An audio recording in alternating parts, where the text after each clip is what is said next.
Ingat, ahlus sunnah itu bukan wahabi, ahlu tauhid itu bukan wahabi, salafi bukan wahabi, sunni bukan wahabi, apalagi firqah najiyah, kelompok yang selamat bukan wahabi, taifah mansurah, golongan yang ditolong oleh Allah bukan wahabi, as-sawadul a'zam juga bukan wahabi. Makanya ketika ada orang bilang ke antum wahabi ya, antum jangan diam saja dan jangan ketawa-ketiwi. Gak apa-apa Ustaz ya, selama anggapan mereka wahabi itu yang bertauhid, gak apa-apa, saya wahabi. Ini kalimat yang salah justru. Ada orang-orang sok pahlawan mengatakan, kalaulah yang menegakkan tauhid itu adalah wahabi, maka akulah wahabi. Kalaulah yang membela sunnah Nabi adalah wahabi, maka akulah wahabi.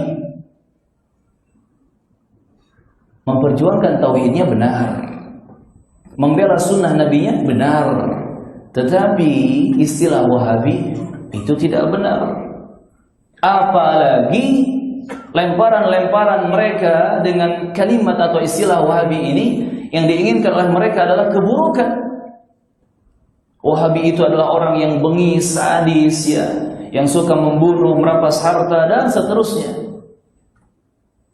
Maka ingat, kalau ada orang mengatakan antum wahabi ya, kita jangan diam saja dan jangan ketawa-ketiwi. Harus kita jawab dengan tegas, maaf, saya bukan wahabi. Tapi kenapa jenggotan? Karena saya salafi. Kenapa cingkrang? Karena saya salafi. Memang wahabi itu bukan salafi ya? Memang salafi itu bukan wahabi ya? Antum gak paham, ayo ngaji makanya. Karena selama-lamanya wahabi bukan salafi, salafi bukan wahabi. Barakallahu fiikum. Ini yang pertama ya. Syekh tadi menyinggung itu. Wahabi bukan salafi, salafi bukan wahabi. Dan wahabi itu hanya ada dua, dan dua-duanya buruk. Satu yang real, kedua yang cuma mitos. Yang real ini jelas ya, ini sangat parah pengikut Abdul Wahhab bin Abdurrahman bin Rustum di abad ke-4 atau ke-5 Hijriah dulu. Kalau sekarang ini di zaman-zaman beberapa tahun yang lalu mirip seperti ISIS. Kalau nggak mau baiat kepada Abdul Wahhab bin Rustum ini, maka dia dikafirkan. Nggak ikut kelompoknya dikafirkan, nggak gabung dengan kelompoknya dikafirkan, dan seterusnya. Sampai dia memudahkan pengkafiran kaum muslimin, memudahkan penghalalan darah dan harta kaum muslimin hanya dengan alasan mereka tidak gabung, mereka tidak mau membaiatnya.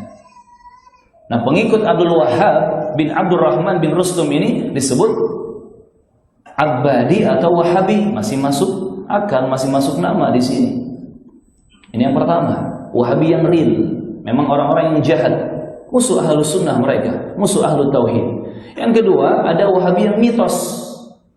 Ini cuman boneka buatan orang-orang penjajah ketika itu. Ada yang menyebutkan dimulai dari penjajah Inggris ketika mereka menjajah India. Yang kemudian ini dipakai juga boneka ini oleh orang-orang Syiah untuk mendangkalkan akidah kaum muslimin yang sebenarnya. Makanya orang-orang Syiah itu sangat gemar ya, mengatakan awas Wahabi, awas Wahabi, awas Wahabi. Dibuat kaum muslimin takut kepada sosok salafi dengan tuduhan istilah Wahabi.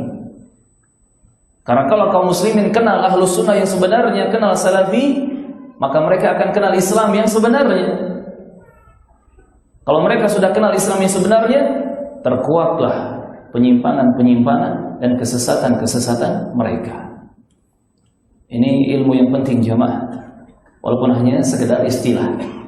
Terbukti ketika Rasulullah mengatakan kepada putrinya, kepada Fatimah radhiyallahu anha, Nabi mengatakan, ni'mas salafi ana laki.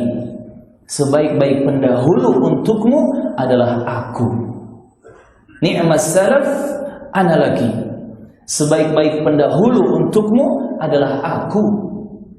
Di sini Nabi tidak mengatakan ni'mal wahabi. Sebaik-baik wahabi adalah Aku untukmu, nggak ada seperti itu dalilnya. Maka gunakan istilah itu yang sudah ada dalilnya. Salafi ada dalilnya. Ahlu tauhid, ahlu sunnah wal jamaah, al jamaah, firqah najiyah, ta'ifah mansurah, as-sawadul a'zam. Ya, ini semua ada dalilnya dan kita menggunakan istilah-istilah yang ada dalilnya. Sekali lagi, kalau ada orang menuduh kita Wahabi, kita harus protes.